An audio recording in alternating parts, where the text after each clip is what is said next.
Dear Future John, you're a moron and forgot to plug in your mic last time, so don't forget this time.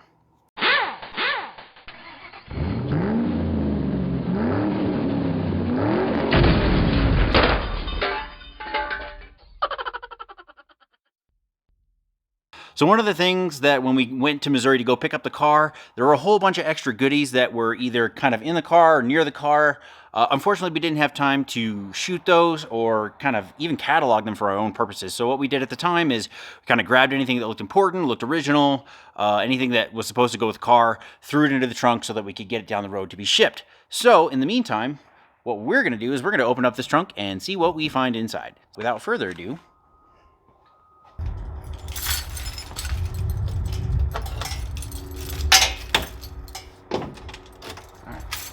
ooh, boy.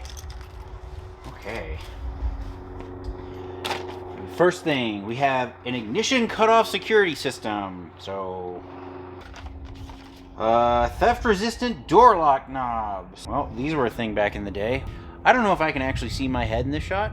So I'm gonna check camera real quick. Doesn't look like it. That's unfortunate. So I'll get down here now. Let's see here. Stereo. This has been cut out. I don't know if this is the original stereo or not. It is definitely a Ford component. 68, I don't know if they had gone to cassettes or 8-tracks back then. Definitely not worth using though. A little bit of chain. Okay, this looks like it is part of the original screw jack that came with the vehicle, based on the tooth grooves here on the rod. Won't be needing that. Looks like we have some kind of light, not sure where this goes. We do have a trim piece here, not sure where that goes either. This looks like it might be part of a parking brake pulley. So we'll need to look at that. We know the parking brake needs work because we currently have no brakes. Battery box holder. Looks like we have a replacement hood latch. Engine pulley. So these are all the brake shoes that we had to take out of the drums. We had to take them out because all the brakes were seized and we couldn't get it to roll. But someone may want them. Don't know. But we're not going to need them because we're going to be going to disc on all four corners.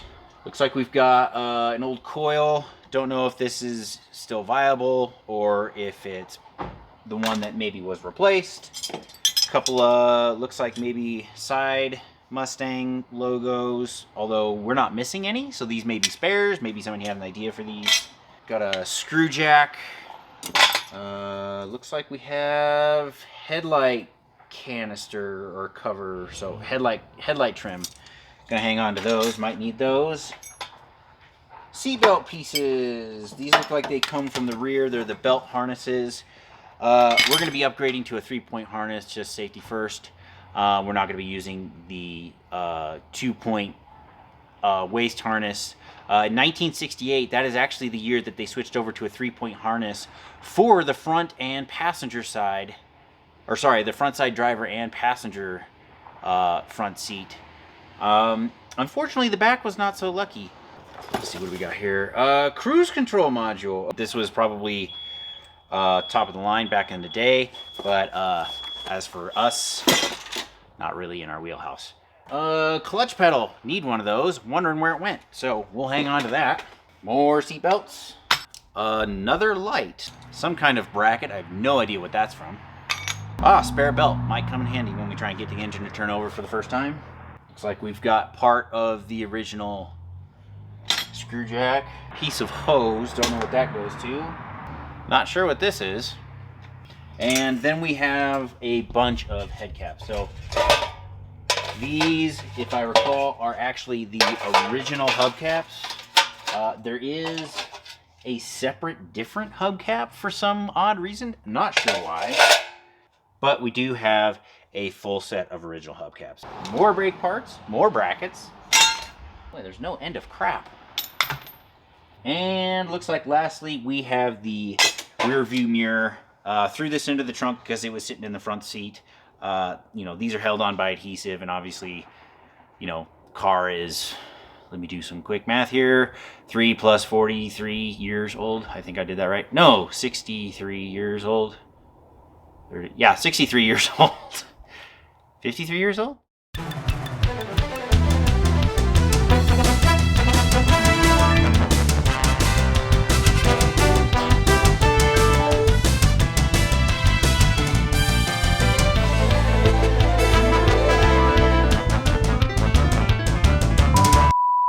I can't do math right now, even though I'm an engineer. It's pretty sad. Regardless to say, the adhesive didn't make the journey. So, that is what we found on the trunk, other than a lot of rat shit. So, in the meantime, we're going to get back to pulling out the carpets.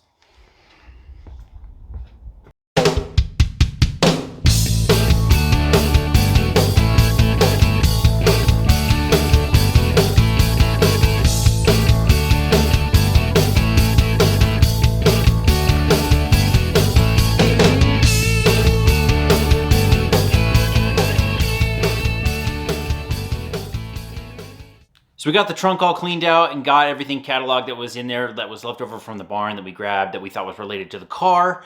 So this is going to be part 1 of cleaning out the car.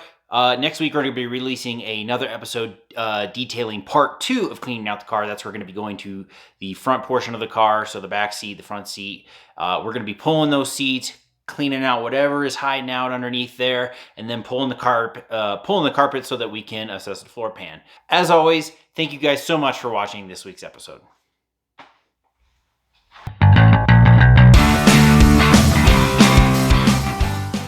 Hey everybody, and thank you so much for watching this week's episode of Engine Gremlin.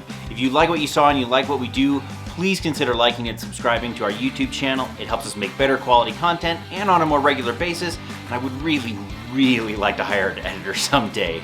You can also find us on Twitter and Instagram. Links are down in the description. And please consider donating to our Patreon page. Like our YouTube channel, it helps us make better quality content on a regular basis. And ultimately, it's going to help us make a better quality car in the end. So, like I said, thank you guys so much again for watching this week's episode.